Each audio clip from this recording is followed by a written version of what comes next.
Welcome to another episode of Thoughts Podcast. We are not thoughts, but we have thoughts. True, honest opinions towards success. Join us for another candid conversation and valuable insight on achieving success in life and navigating through today's culture. Hosted by myself, Sheniqua, along with some incredible guests. We're here to explore you on your journey of triumph. Let's dive in.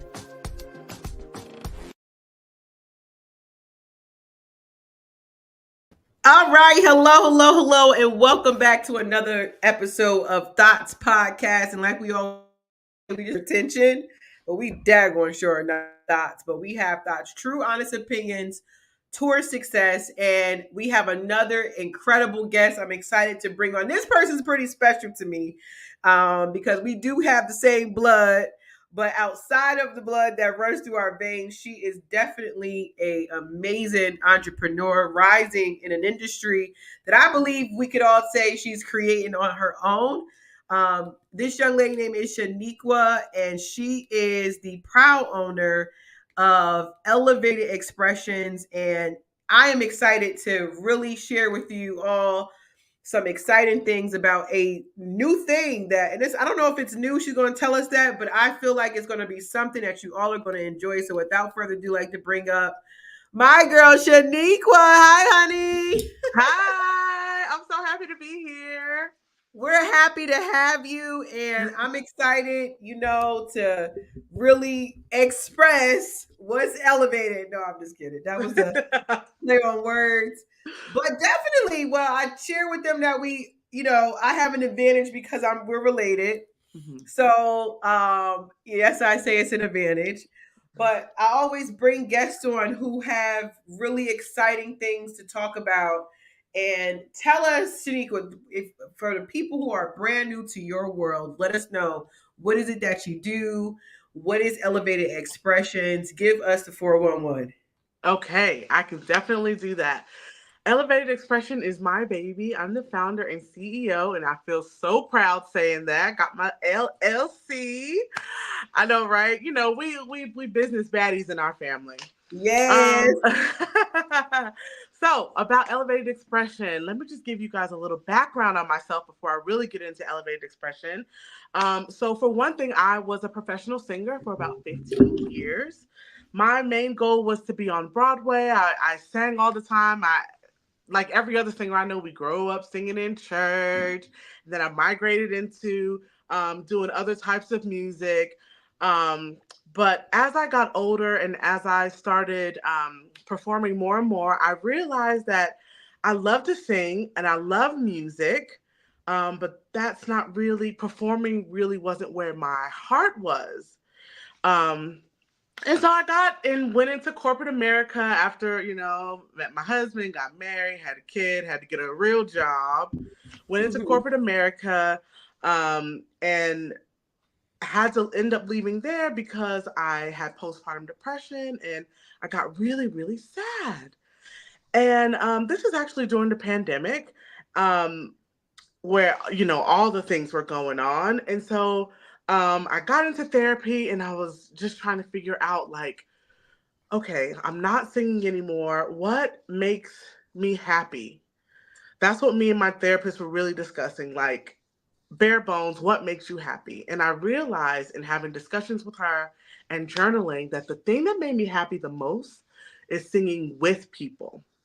Not really singing, standing up and performing in front of people. It was singing with people and it was feeling that energy with people. It's the same type of energy I used to feel when I sang in choir at school or when I would sing at church. We'd be singing some type of gospel song, or even when you go to a concert and everyone's singing together. That is what really fed my soul. And so then I started looking, I was talking to my brother and I was like, I really wish there was a place where people can come together and just sing together. And it's not performative. There's no perfection. Like, you don't have to be a good singer or whatever to be included.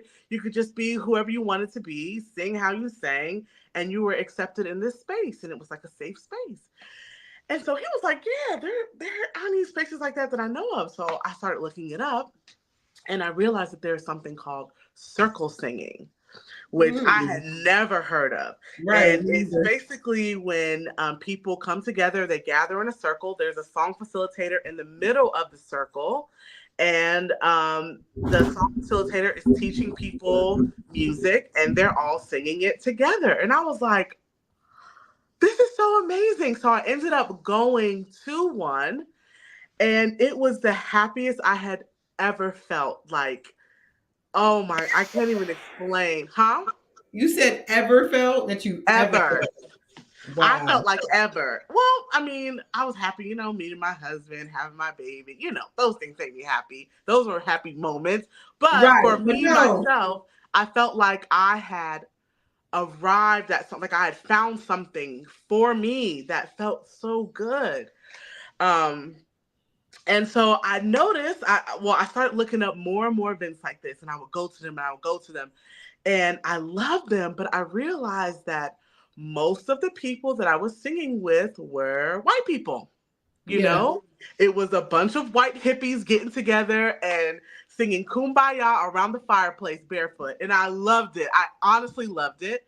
But as a Black woman, sometimes in white spaces, you don't, even though they were very inviting, I didn't quite feel like I really fit. I was Mhm. still code switching and, doing all the things that we do in white spaces.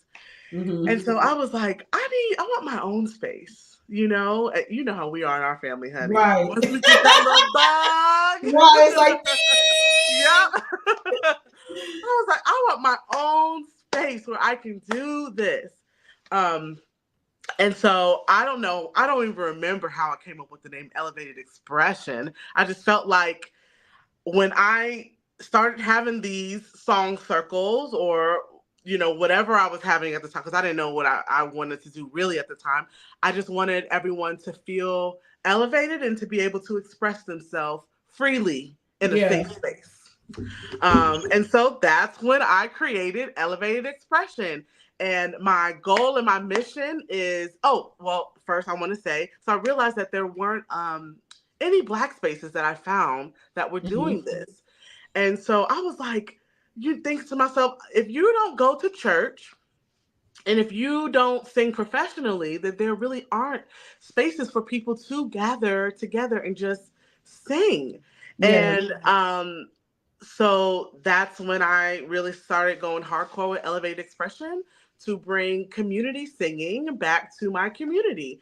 Because I realized, as I started doing more research, I got certified as a song facilitator, I got certified as a sound healer, and I started learning about the benefits of sound and how it affects our body. I learned our bodies are made of water, and how Yeah. frequencies affect water. Honey, I could talk about it all day. As you can see, it's my passion.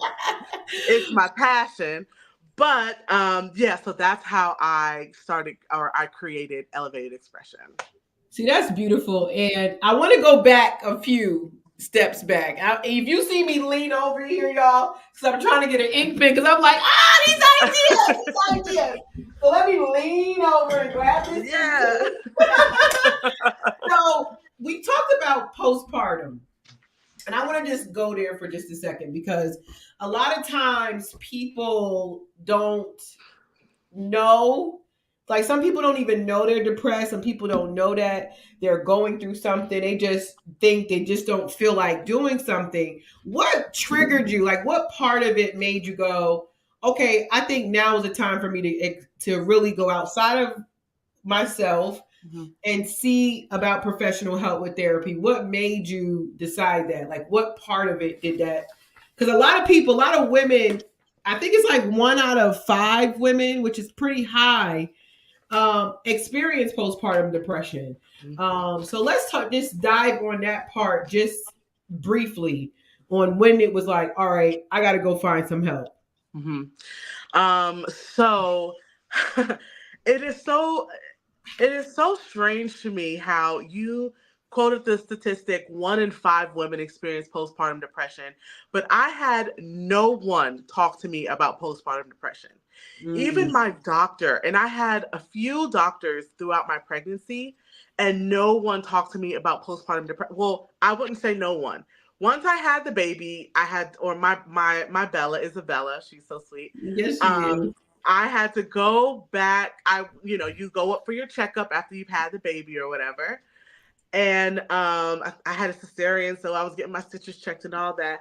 And they make you fill out a form to check to see if you have postpartum. And the form basically was like, do you have any feelings of hurting your baby? Do you have any feelings of, basically, do you want to hurt your baby? Do you want to throw your baby in the oven and cook them? Like, and That's and not I was funny. like, no, no, no. Like, I never ever had any feelings of hate or dislike or nothing toward my baby. I Yeah. just knew that I wasn't feeling like myself. Mm. And I was tired all the time. It was hard. The only time I would get out of bed was if my baby needed me to get out of bed. But, Yeah. I had everything by the bed so I wouldn't have, and I was breastfeeding. So, honey, when she cried, I just popped the boob in her mouth. I have to get up and do One of all the the benefits things. of breastfeeding. Uh-huh. um, I but I wasn't getting out of bed. I wasn't myself. I wasn't feeling happy. I wasn't feeling fulfilled. Um it was like that for a while. I had postpartum depression for Isabella's 5. I had it for about 4.5 years. It Wow. was It can very, last yes, that it long? can last. It can last a long time. And so I just thought that I wasn't myself. So Isabella was about 1.5 or close to 2. The pandemic was hit. And so I had decided to go back home. Right now I'm in New York. But I decided, things were really, really crazy up here in New York. My husband was working all the time because he's a paramedic. And we thought it would be best to for me and the baby to go down to Alabama. So I went down to Alabama, and I was living with my mom. I stayed with my mom for about 3 months. And, it was the same thing. I just wasn't able to get out of bed. I Mm. was sad all the time. I wasn't showering. I was just really, really bad. And so it was my brother, I believe, who was just like, hey, like, are you okay? Yeah. And I was just like, no, like, I don't know what's wrong with me. I think I'm just tired. I think I'm just, and he's like, no, I don't think that's it. Right. And so I had lost my job. I had Mhm. lost my job from corporate because we were all working from home, which that was a huge transition for me from being in the office with everyone talking and going to lunch and doing all to then staying in front of a computer all day while I had a baby. Right. It was just so hard. And so anyway, so my brother is the one who said, I don't know. I don't know if things are okay. So then I was like, well, I don't know. And I found a therapist and I started talking to her and come to find out, like, I didn't even know, I didn't even realize I was having suicidal ideation. Like, I would Mm. think to myself, like, What is that? What is suicidal ideation? it's like I believe I'm not I don't, I'm not medical, but I believe it's when you have thoughts of killing yourself or hurting Mhm. yourself. And I wasn't really having thoughts like, oh, I just want to like put a gun in my head and just put like and but it felt like the pressure of life was just so heavy on me. Yeah. And I would just be like waiting. This is before I went to Alabama. I would just be waiting for the train to come, just waiting. And I would think to myself, I wonder if I just jumped in front of the train, Yeah. you know? Not to laugh. It's not funny. No, but I mean, right now saying it sounds, in the mind space that I'm in right now, it sounds silly.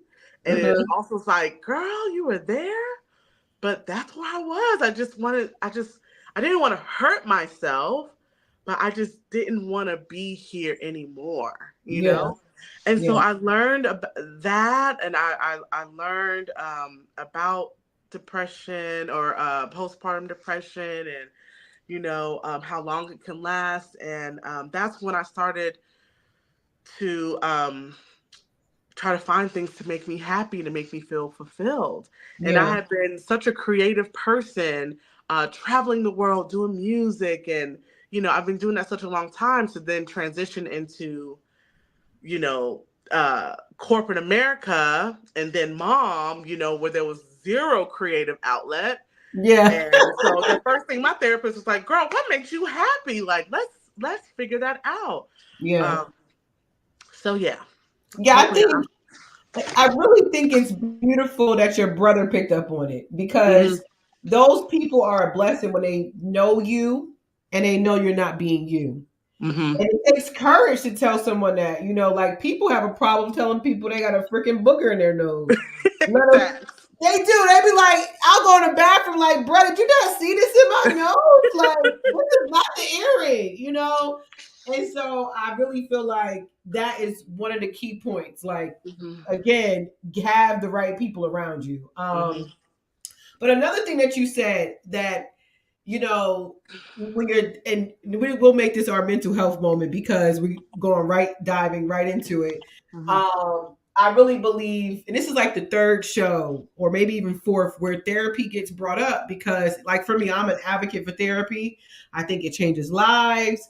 I think it really can help someone go to the next level and just help you realize things that you just don't know. Just like the fact that she really said, well, let's figure out what it is that makes you happy, mm-hmm, right? And so I want to kind of dive into that part about the mother, because I think sometimes what happens when we have babies, and I did experience postpartum, but not a long time. It wasn't as long, like a year. But what happened is when my youngest was born, my oldest came in the room. He looked in the bassinet and was like, "Oh no." Oh no. And I immediately associated that. And he walked out the daggone room. I said, this boy, the oldest always been like strong headed. But mm-hmm, that immediately made me sad. Like, oh my God, my oldest baby don't love me. I just had this new baby. He's gonna hate me. And you experience these experiences on top of the fact that you had this person that you're supposed to love, but they just almost makes you feel like, not that they ruined your body, but your body is not the same after childbirth. mm-mm. Your kidneys move, and I'm just trying to go in detail because sometimes even our fellas might not understand this. And kudos to your husband for being supportive in that, because a lot of people like, I don't understand her, she's crazy. You know what I'm saying? But then your organs are moved. To this day, I used to sleep on one side. I have never slept on that side since I had kids.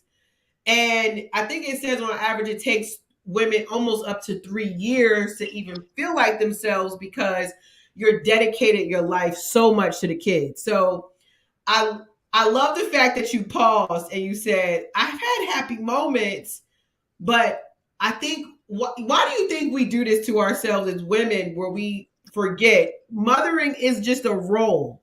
Mm-hmm. It's not like I'm not diminishing the role, because the role is big because it helps us to continue human life. But at the end of the day, we are people. We are Sheniqua first. We're Zakira first. We're the woman first. And so I think it was brilliant that your therapist had the knowledge to say, look, but what makes you happy? Mm-hmm. Like, how transformative was that, do you think?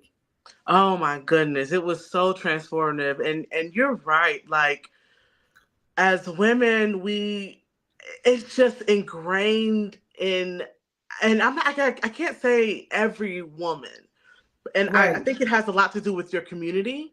I know Yeah. my mom, I know your mom, like the women in our family tend to be the powerhouses, tend to take on all the things. Yeah. And so I think that is ingrained in us from young.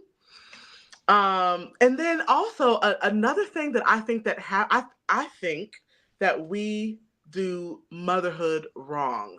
I think our culture, and I want to say this in the most educated way, but I think we live these like separate lives when we really need to be relying on our community a lot more. The village. The village, like Yeah. that is so important. I don't think And we have it as much as we've had in the past. You can yeah, just go to that sisterhood, and you have a lineage where they can tell you that you're experiencing this because of this. Yeah. because of that. You know what I mean? Yeah. Besides, figure it out. You Yeah. know, Oh yeah. go to church. I'm Exactly. saying church don't work, but just church is not going to work for everything, Mm-hmm. especially if those leaders have never had professional help or Mm-hmm. therapy. Because Mm-hmm. how many times have someone said, "I'm going to therapy"? My parents was like, "Girl, she going crazy." I'm not trying to go crazy, okay? You know what I'm Yeah. saying? Mm-hmm. So So yeah, but yeah, I really agree with you on that. The mhm. village, we're missing that village type of mentality. We definitely are. We definitely are. And I recently, since I've been doing elevated expression, it's really exposed me to a lot of different things. And one of them is this intentional community that I visited. I believe they were located in, I think, either Seattle or somewhere in California. I don't remember. But I remember going there and it was an intentional community. And it was a bunch of mini homes and they were all on this one huge property. And they had a grill like in the middle of the property and like a garden. And anyway, everyone had like a role. There Hmm. were obviously there were couples and children and everything. And it was just so amazing to see, like, there were certain women who were like the stay-at-home mom types Yeah, who were the ones who really helped with the kids and like the homework, and like, they just bounce all of the tasks off of each other to where no one becomes so overwhelmed. And I feel like as mothers, like, we are constantly just bombarded with stuff and taking things on and taking things on. And a lot of times it's very difficult to have, either, if some of us don't have a partner, some of us have partners who are like, wait, did the dish go in this drawer or does the spoon go in that drawer? It's like, I just need to do it myself. You know what I'm saying? So it's hard. Some of us have those type of partners. Some of us have partners who are like, oh, they have a emotional intelligence and they're able to pick up on cues and realize when to help out. But some of us don't. And so a lot of times, and the families that I know, the women just has so much. It is only her. She's not able to put any of that labor on anyone else, yeah, so back to your point, community, the village, I think it's so, so important when we're going through things like that. yeah. I got to stop thinking you for suffering more than who you ever, whatever you did last week. If I cooked every day and made sure everyone ate and everything, and then you forget, like, wait, what about me? And I think we got to remember when you fly, the thing they tell you is make sure you have your oxygen mask on first, Mm-hmm. because it's no way for you to help. No way that baby girl would have been raised properly depressive state. You have to be whole, healed, and revitalized, Mm-hmm. in order to really be a good mom. Mm-hmm. Like I was watching this film on some other podcast, and the lady was like, the number one thing people think is what kills a spirit or household is the absence of a father. But she said, even if the father is present, and the woman is not happy, that will affect the child negatively. Mm. And Yeah. so that was like, yes, I'm not saying we don't need the men, because Lord, we love the men, okay? Especially around here, right? So it's like, we need men, because it used to annoy me, but when my kids were younger and their dad would say something, I done said it 10 times, but when they come in, it's like, sit down. And it's like, they sit down, Yeah. Dad didn't have to say so much to us for us to listen, where mom is like, maybe for whatever reason that's the case, it is what it is, right? Mm-hmm. And so I think, yes, we have to remember that it is okay to be human and it's okay to not be okay. Mm-hmm. And so yeah. But talk about journaling. Like, I am a big journaler, and I feel like journaling definitely was something that really was a very instrumental exercise. One of my good friends gave me my first journal, For me, it feels like I'm talking. I would write it in the beginning when I was younger as if I was like talking to God. And then it became God, but like a person, like I'm just speaking it out, almost like an empty space of me just being able to pour in. And so for me, it almost feels like how it feels to go to the bathroom when you're in a rush to get there, but Mm-hmm. for the brain. And so let's talk about that. Like, how does journaling really help you, and why would anybody who is looking for an outlet choose that as one? Well, I used to journal way back in the day when I was young. Then stopped for a while. And then, like I said, my therapist started introducing me back into journaling. Journaling was really difficult for me at first because I thought it had to be like, Dear Diary, today I went on a walk and blah blah blah blah blah blah blah. But then she started explaining to me, no, it can be like a mind dump, Mhm. where whatever you want to just release and just say or whatever, you can put it on paper. And so once I realized that journaling could be more creative, then I was like, oh my goodness, this is amazing.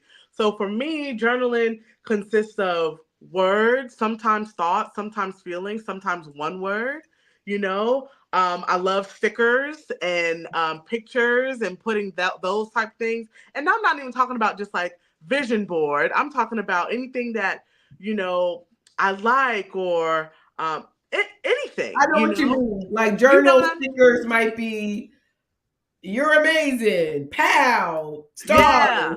Yeah, I know Yeah. what you mean. Yeah. Yeah, a lot of those and coloring and drawing pictures. I'm not an artist at all, I'm a but doodler though. that's an outlet, for me just to draw. I mean, if you were to see me draw someone, it still looks like a fifth grader's drawing a person, but that's Mhm. still an outlet. Yeah. So it was just like a release, like you said, like you have to go to the bathroom, like that feeling, and then after you just it's like, well, that felt good. Then when it's a rough day or a rough week, it's like one of those loud gases when you journal,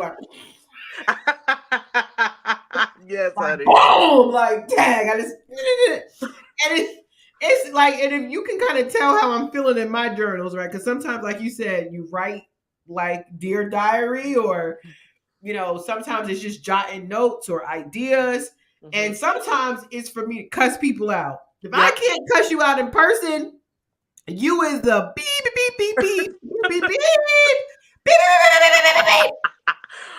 beep beep beep. All up and through my journal, Right. honey. And you know what really inspired me to continue to journal is Anne Frank. Shout Yes. out to Anne Frank. I don't know if anyone has ever read her diary, but the Hmm. diaries of Anne Frank will break your heart because you literally see it end when she dies, but we got to get a glimpse of what it's like hiding. And you think you don't know what'll happen when you go, but here, if you want to know the real tea, find my journals. Um, but going real quickly, just a little bit more on the therapy aspect. I literally just had someone ask me, and they was like, I was thinking about getting a therapist, but I don't want to be like I'm crazy. And I'm like, I talk to a therapist on a regular basis. Like, I think it's something that people should look at more so like a personal trainer. Also, if certain insurances, a lot more insurances are being able to cover it. Hmm. So, that way you're able to not make the excuse of the cost, but sometimes that is a reason not to. You know what I Hmm. mean? But, if you look at it just like an investment, I think it's significant. So I wanted to know your opinion. If you have any questions for me, you're more than welcome to ask, right? But if you could put it in a summary, your experience of therapy versus what a misconception of therapy is, what would Hmm. that be? Well, first of all, I'm with you in thinking that therapy needs to be done like personal training, like eating healthy, like all the things. I can't wait until my daughter is old enough. I'm throwing her right in therapy. They have so many kid therapists now. Like, I feel like we have a lot of people around us with opinions, you Mm. know, and a lot of those opinions come with certain intentions. Some of them are positive intentions, some of them aren't. But to have a third party person who don't have no stake in the game, you know, no or leg in the game, whatever people say, you Right. know, and they're just there to actually listen, and they've been trained on how to handle certain situations, and how to help you realize different feelings and stuff. That is priceless. That is Yeah. so priceless. And that comes from someone, me, I grew up extremely close to my mom, extremely close to my sister, best friends who we don't really have, like, we're able to just really talk to each other about any and everything. But Mhm. it is not the same as therapy. Mhm. It is not the same as therapy at all. Like, having just an impartial person who's able to look at what you're doing, and that right now, my therapist, honey, she'll look at what I'm doing and what my, what I say my husband's doing, and my mom and my sister and my, especially my best friend, honey, be like, he was wrong for that, and da da da da da da, and you know what I'm saying? You know how we do. But We my biased. therapist, huh? The people who close to you are biased. Yes, Yeah. exactly. But my therapist is like, well, hold on. His perspective could be this, or maybe the way you could have said that could have been like that, and it's life changing, Yeah. completely life changing to me. Yeah. I agree. I think. And I want to Go ahead. shout out Sorry. really quickly a nonprofit that I work for called Darkness Rising. They help Black people because there's a lot of stigma around Black people seeking therapy. But Darkness Rising, their goal is to take that stigma away, and they help Black people um, find other Black therapists. Some of whom who take their insurance, some who are, may have like you can have a few free sessions with them. Some of the therapists are cash pay, and it's like a lower price. Like, they are really, really good about that. And they also have a program where they help formerly incarcerated people get 10 free therapy sessions when they're out, to That's help them. amazing. That they're the only program, like, that's why I had to shout them out. Darkness Yeah. Rising, my friend is the founder of it. They've been going for about, I think, about 7 or 8 years now. Awesome, awesome, awesome. If you are needing a therapist, especially if you are Black person of color, are at Darkness Rising Project on Instagram, or I think darknessrisingproject.com. They will literally match you with a Black therapist who takes your insurance or cash pay, but the price aren't too crazy. And great, great service. Do you think it's necessary for Black people to have a Black therapist? I do. And Yeah. I've done therapy with a white man, and that was like talking to, like, the first thing he wanted to do was like, all right, so I think we need to put you on some medication. And, honey, I had like one or two conversations with him, and he was already like, Let me give you these medicate me, oxy pills. medicate me. And so I was just like, okay, I want to get a little second opinion. Right. And that's when I went to the Black therapist, and I was telling her, all about it. And she was like, well, hold your horses. We don't need to write a prescription just yet. Let's Right. see what makes you happy. Let's see Right. if we can get you fulfilled. She was like, you're Right. not trying to hurt yourself now, like, you're okay. So, and then we started taking notes, and I didn't have to get on medication. There's nothing wrong with getting medication if you need medication, Right. but I don't think That that should be needs the to be the first. default. Right. Yeah, That should be the first suggestion. yeah. Absolutely not. Yeah. And I agree with you because I had two sessions, one with the white woman, one with the Black man. I Hmm. mean, white man. And so the white man, I met with him like twice or three times. And there was just a disconnect. He wasn't a bad therapist, but there was a very hard void in him understanding my perspective on things. Mhm. That culturally, I think it was just a disconnect. Then the woman who I went to, who was a white woman, I felt like I could have just found me some damn weed and called it a day when I finished. I'm just being transparent. That was my literal thought when I left. I got in the car. I looked at the $50 that was going out my pocket, and I said I could have got me a I know that's damn. right. In New Jersey though, because it's not legal. I'm in New Jersey saying that. Okay, but anyway, so but then when I got with a black guy, I mean, to this day, I still use this principle. Zero expectations leads to zero disappointments. Not that you don't have standards, but you have these type of very vital things you're not going to get from just osmosis, and sometimes not just reading a book. Sometimes you need a guide, and like you said, I really love the fact that it is someone who doesn't have an interest in embarrassing you, telling your business, and even sometimes by accident we do it. We'll Mhm. talk to one friend, gosh, Nico going through it, honey. Yeah. And you're like, oh, I was supposed to tell you that, where they legally can't tell. You know what I mean? Mhm.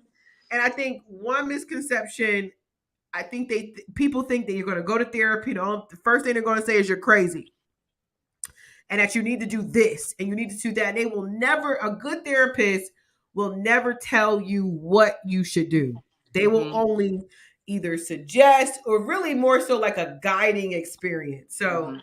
I really love that darkness rising because number one, it's sometimes difficult to find a black therapist because not to say there's not many of us, but sometimes for different reasons you just don't have the exposure to them. So I think that's wonderful that they do that for sure.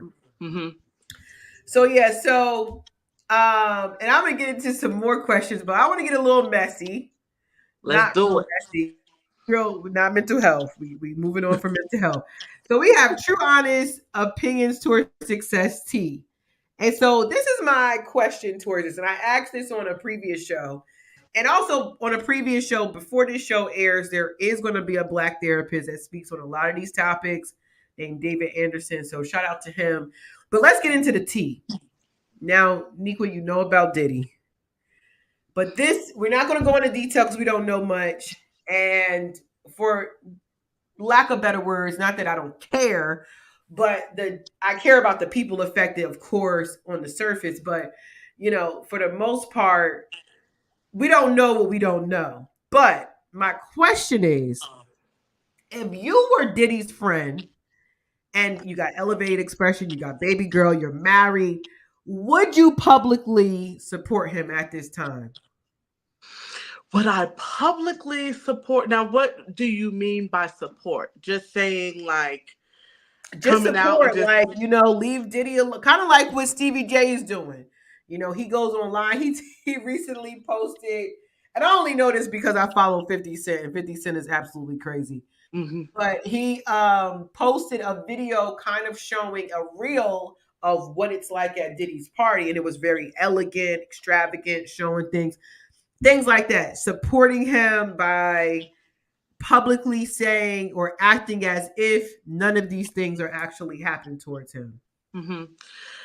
Okay, so if it was just he said, she said type of thing, and there weren't receipts, and multiple people coming out and saying he hurt me, he did this, he did that. There were minors involved. There was drugs. There was this and that. If it was just he said, she said, fine. Yeah, I'm supporting my friend.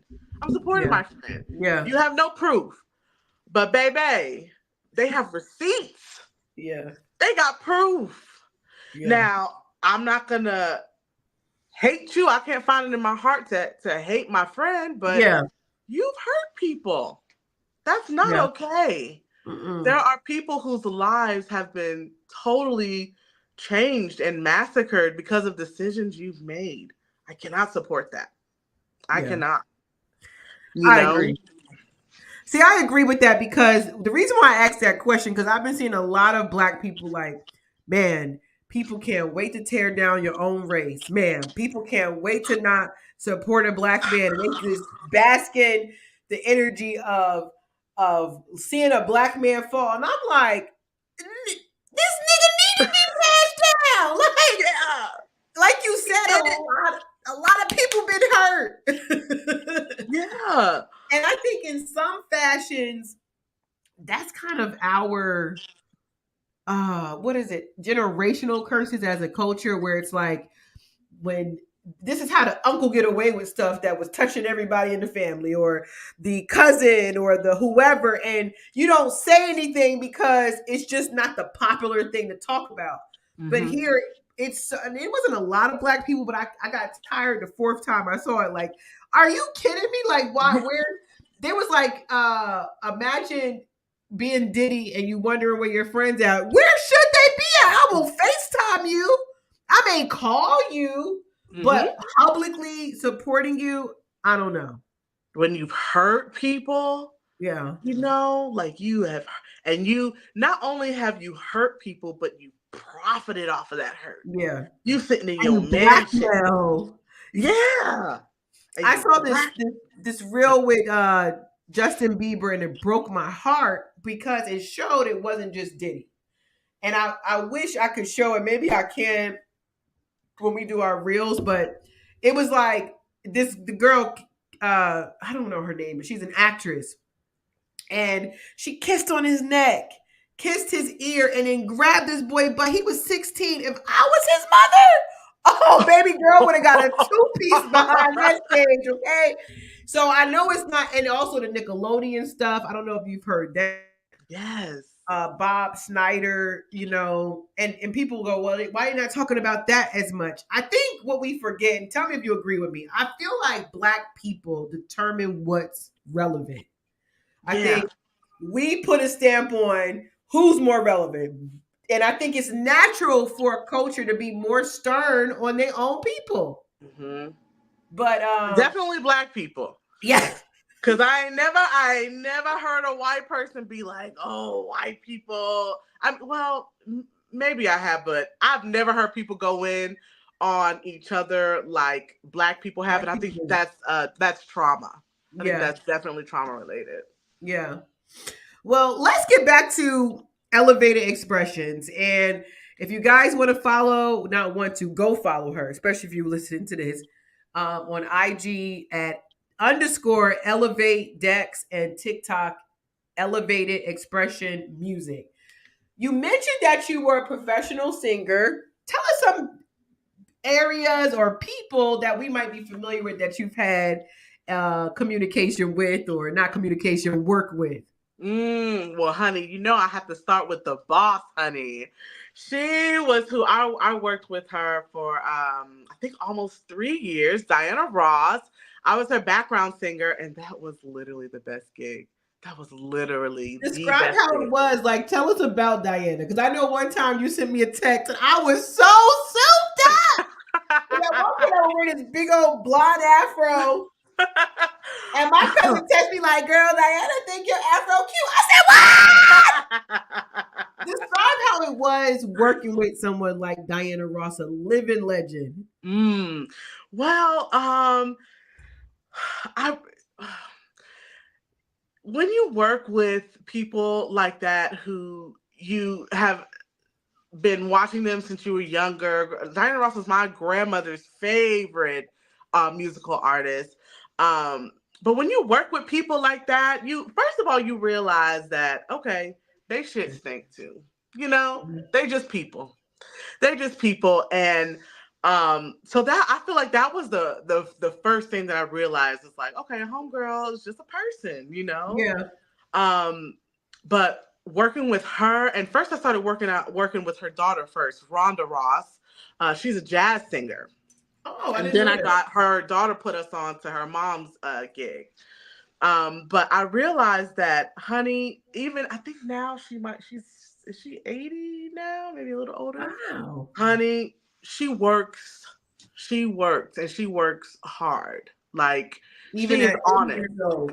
even at 80 years old, even at Wow. 80 years old, she's still doing her thing. Like she's a hard worker. Like Wow. it takes a lot to get to where she is and to maintain that.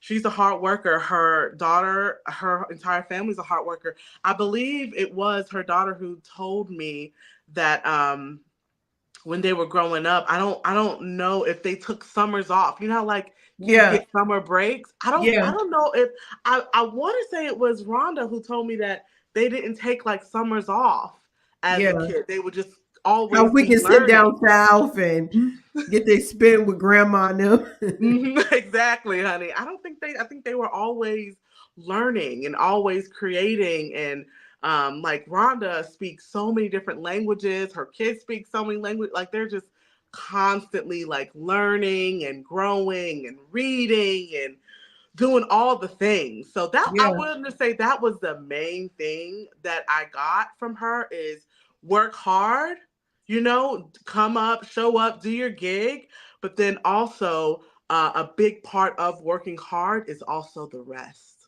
Ooh. Did you say That the is rest? resting. I've done so many professional gigs where you would have a show back to back to back to back, sometimes double shows. I remember touring with a gospel choir, and for 3 months, like we worked straight, like, and then I think we would get one day off a week, but that day was to travel to the next country because we were going all over Europe. And I remember the last week and a half or 2 weeks of the gig, we were doing double shows every single day, just like they were just milking us dry, Yeah. but that is not sustainable. Working like No. that is just not sustainable.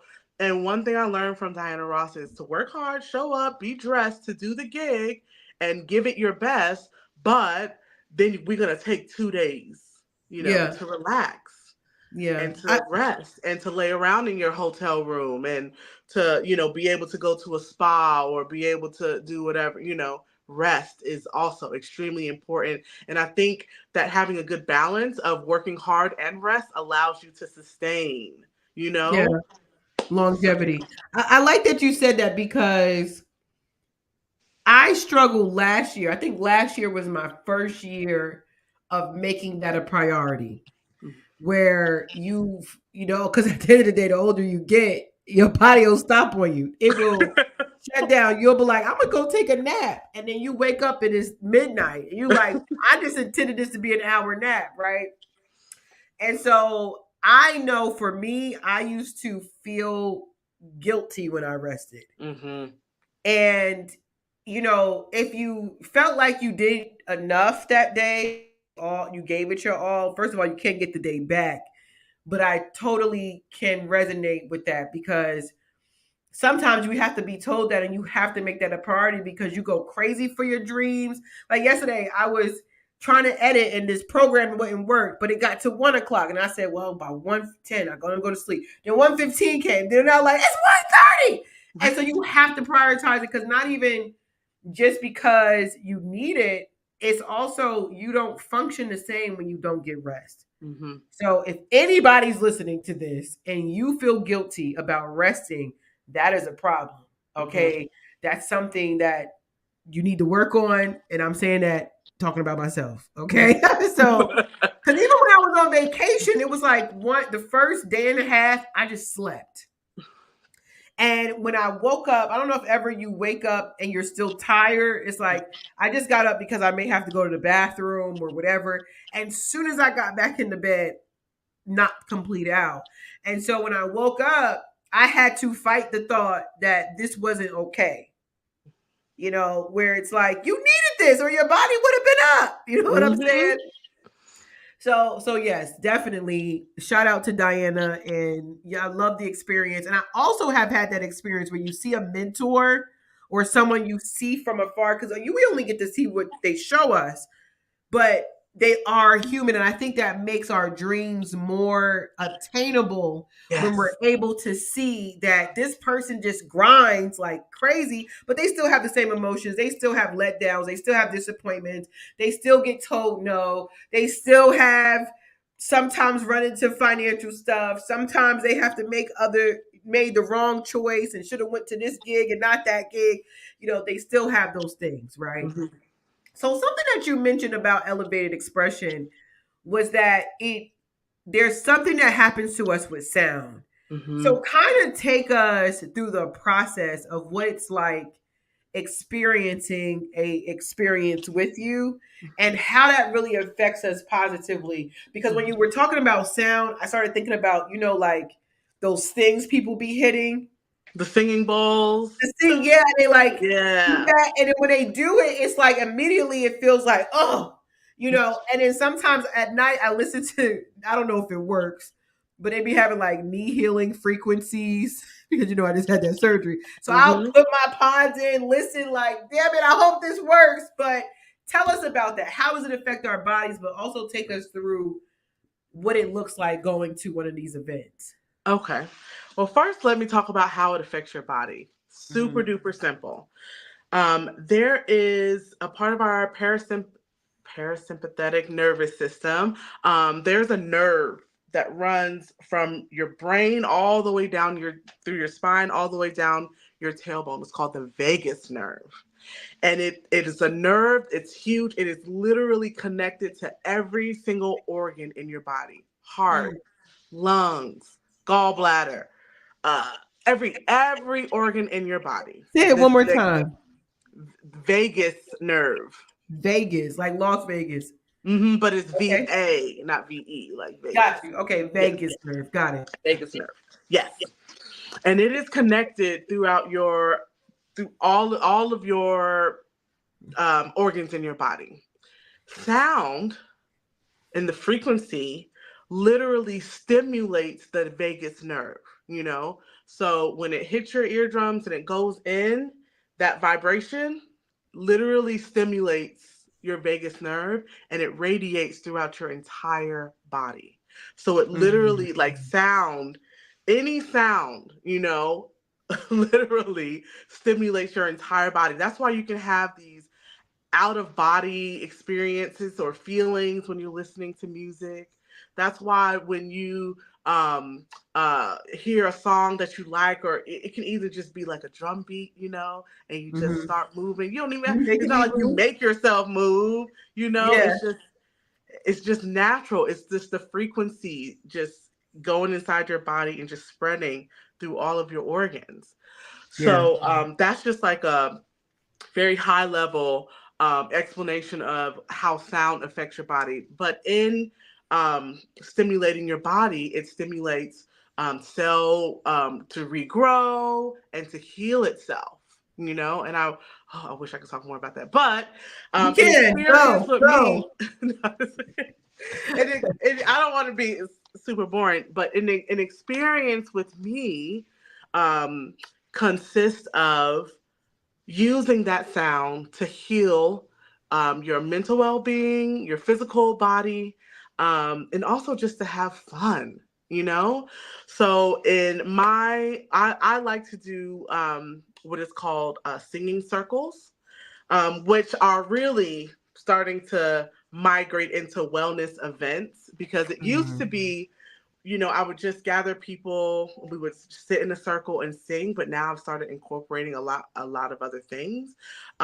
So one thing that I started to incorporate is breath work. Mm. And the first thing that I do in my experience is we sit down and we ground, and we do what I call square breathing. I know that there are other names for it, but I know, well, square breathing is just when you breathe in for 4 counts, hold it for 4 counts, 2, 3, 4, push it out, release for 4 counts, and hold 2, 3, 4. And when you do that over and over, it lowers your heart rate, it Mm. lowers your blood pressure, it really helps you land in your body. When you breathe like that, you're letting your body know that everything's okay. Nothing's trying to attack us. Nothing, no one's yelling at us. All of these things that we hold, the tension that we hold, like really does affect our body and also our mental. But when you're doing that square breathing, you're gonna have to try it. Um, it really just helps you ground in your body, and everything just goes down and nice and quiet. um, so that's what I start off doing first. It's just like breathing. We'll do a nice little meditation where I'll Mm. take you, to relax. And we start from the top of your head, honey. Relax the eyebrows. You're intentionally just relaxing eyebrows, cheekbones, jaw. You move your jaw around, get the tension out of your jaw. Intentionally relax your shoulders, your arms. And I go all the way down to your feet, to your tiny toes, honey. Relax everything. From your head to your toes. Honey. And it just really helps you ground. And then from there, I like for you to imagine, white light or a healing light or something just shining all over your body, because there's definitely, for me, I believe in the power of, visualizing, Oh yes, yes. um, I love that, honey, and I could talk about that forever. But we do a nice healing, calming light over our body, which also just helps us to relax and to ground into the earth a little bit more. And then from there, I do vocal warm ups so we can get the voice ready, and activated. So we'll Hmm. do like some vocal. One of my favorites is, just making your vocal cords just in the healthiest way, like warm up, get rid of the phlegm and stuff, because we're going to be singing. Yeah. Um, After we warm up our voice, then we stretch out our body. My last session, I had someone there who led us into some yoga, which was really, really nice. Nothing long and drawn out, honey, because I can't do yoga for too long. But it was just nice just to stretch the body out, and you get nice and loose. And then from there, I talk about how my space is a safe space. We leave perfection at the door. No one here sounds good or sounds bad. You're able to just come as you are and sing how you want to sing, loud, soft, whatever you feel. And then from there, I like to do affirmation songs, Mm. um, where we talk about, the first song I usually start off with is by a woman that I love, Heather Houston. It's called I'm Enough. I am more than enough. And I'm reclaiming my power, And the second verse is, there's room enough for me to be exactly who I was born to be. And I will set my true gifts free because I'm. My power. So Woo! all of the songs are affirmational, like you're not just singing things just to sing, like everything is very has a lot of intention behind it, and we are speaking to each other, singing to each other, um, activating our voice together. It is great. It I is know. really I can tell you love it because when you were doing the breathing, I'm like, let me just do it with her, I and know. you can tell you're getting the mode. But truly, just even just that.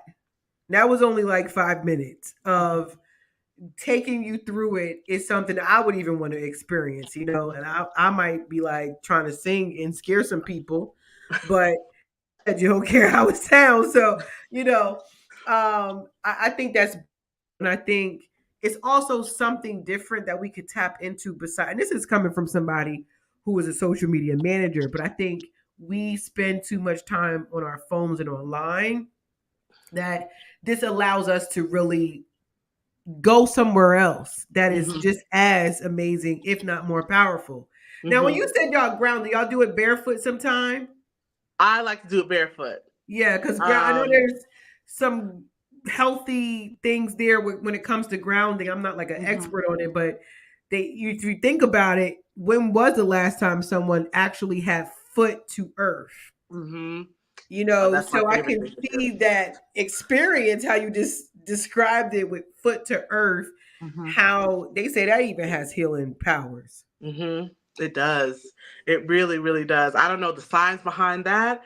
I know that I've been doing that I grew up in Alabama, honey, country girl, and we always was going outside with our shoes off. Like, not obviously not to the store or anything, but Right. my parents had that nice big house, and we would go outside. And to me, there's nothing like putting your feet to ground. Like, I don't know what that feeling is. It's something, and it's called grounding. People do it for healing. People, I've heard of people touching trees and hugging trees. Yeah. Like, something about that is really good for your body and releases toxins and all the things, you know.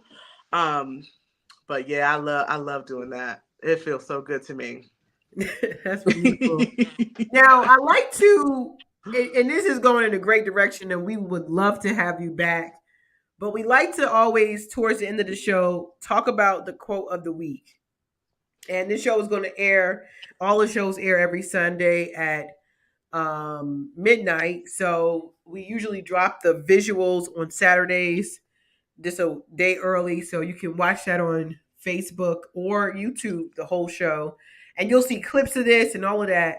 But we love to end towards the end of the show with a quote of the week. So the quote of the week is, those who wish to sing always finds a song. When you read that, what does that say to Those who wish to sing always find a song. I love that. I love that quote. Where did you get it? Well, first I want to know where you got it. I might I, have to use that. Google? You can use it. Because I was like, I Yes. got to find a quote that got song in it. So I went through all of these ones. I said, this one is beautiful. But when you read it, what does it say to you? Those who wish to sing always find a song. I would say what that means to me is um, there is, if you are looking for something, how am I going to say this? Everything you need is inside of you. Mm. You have access to everything you need inside of you.